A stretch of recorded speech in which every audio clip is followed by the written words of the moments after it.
What the hell, Sunderland? I thought we had an agreement. These games have to finish 1-1.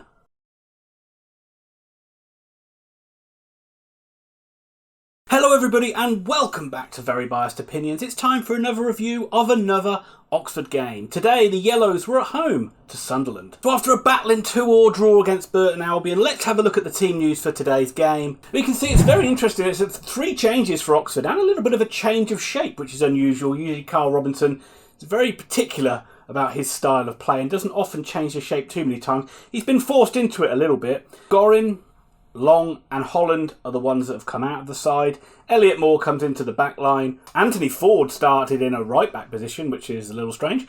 And Dan Hadji got a start. Very good reward for a fine performance coming off the bench against Burton. But what was more interesting is the change of shape for Oxford, as I've already mentioned. It looks like we started the game with more of a 3-5-2 formation. Sunderland were unchanged from the side that won in midweek. They're on a very good run of form. They've gone up to 5th place. Had some excellent wins recently over the likes of Ipswich.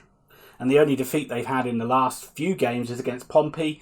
There's no real shame in that. That's always going to be a 50-50 game in my mind. So after the draw against Burton, we had a little bit more positivity going into this one. And let's see if Oxford can get a good result.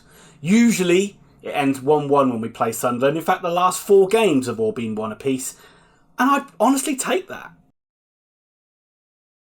But unfortunately, that was not the case. Sunderland played their part, but Oxford could not get on the score sheet in this one. So Sunderland ended the little hoodoo of getting 1-1 draws against Oxford, because this one ended, unfortunately, Oxford United 0, Sunderland 1. It's going to be a story of the same old stuff for Oxford United. The stuff I've been saying a lot recently, and certainly a lot of what happened last year, where we play well in games, plenty of possession, plenty of chances, but we just cannot score. 1 goal settled this one. It came very early in the piece. The first corner, in fact, of the game after 3 minutes. Plenty of Oxford bodies in there. Jordan Willis was the one competing with it for Sunderland, but it looked like it has come off Massinio and gone into the bottom corner. Bad start for Oxford. Nothing to do with the formation, just caught cold on a set piece.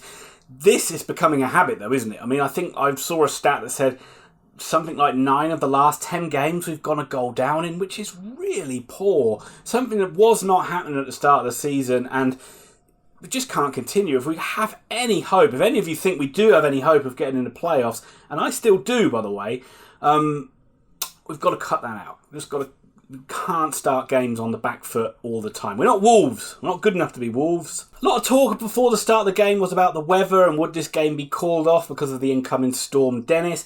I don't think it really impacted the game too much. I think both sides played pretty good football. The wind and the rain certainly didn't affect the pitch too much. That was in pretty good nick. So there were certainly no excuses from there. Not really too much happened in the first half though. Both sides looked okay, played some neat football, but chances were at a premium and Sunderland went in 1-0 up. Oxford not out of the game by any stretch. Second half. How have we not scored? How have we not got at least 1 goal in this second half? Oxford were brilliant in the second half of this game, apart from the fact, broken record, we couldn't stick the bloody ball in the back of the bloody net.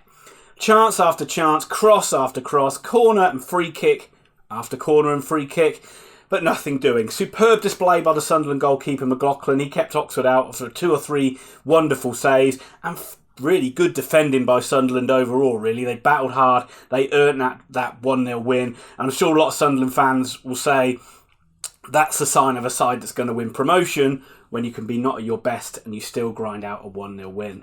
And it's just that unfortunate and frustrating thing that it's the final touches that we can't get. I mean, it's people overplaying or crosses that are overhit. Still seems that we really struggle from set pieces. I don't know if this is something that Robinson doesn't really practice, but just never seemed to be too effective at scoring goals from set pieces. And unfortunately, time ticked on and chances came and went, and this one ended up with a Sunderland win. Only the second defeat we've had at home this season, but certainly a lot of frustration attached with this one. You're similar to games like Doncaster away, Blackpool away, where we certainly deserve something out of the game, but come away with nothing. But strangely, I'm going to sound a bit resolute here. A couple of things. I'm actually glad that the game got played, and I'd rather the game get played and Oxford lose than have it rearranged for later on in the season. I think this February is just something we need to get through. I think we've got through a lot of the worst of it now. There's some easier fixtures coming up. And I think that we're playing quite well. I think that we played quite well against Burton, and we played well in this one. And there certainly seems to have, we've got over a lot of the sloppiness that we had against like a Rotherham or Peterborough most recently. And the side's starting to come back together and play some good football. And if we can nick 2 or 3 results in February and still keep ourselves within touching distance, there's certainly no reason why we can't go on a good run once all our players come back at the back end of the season and get into the playoffs. There's still plenty of games to go. I think even when February's finished, there'll still be like 13 or 14 games left. That's still plenty of time to go on a good run. And you know League One is so ridiculously tight that it only takes one good run to rocket up the league. So I'm not that disappointed. And there's signs for optimism, Oxford fans. Don't think it's despair and don't start saying it's season over. It's not.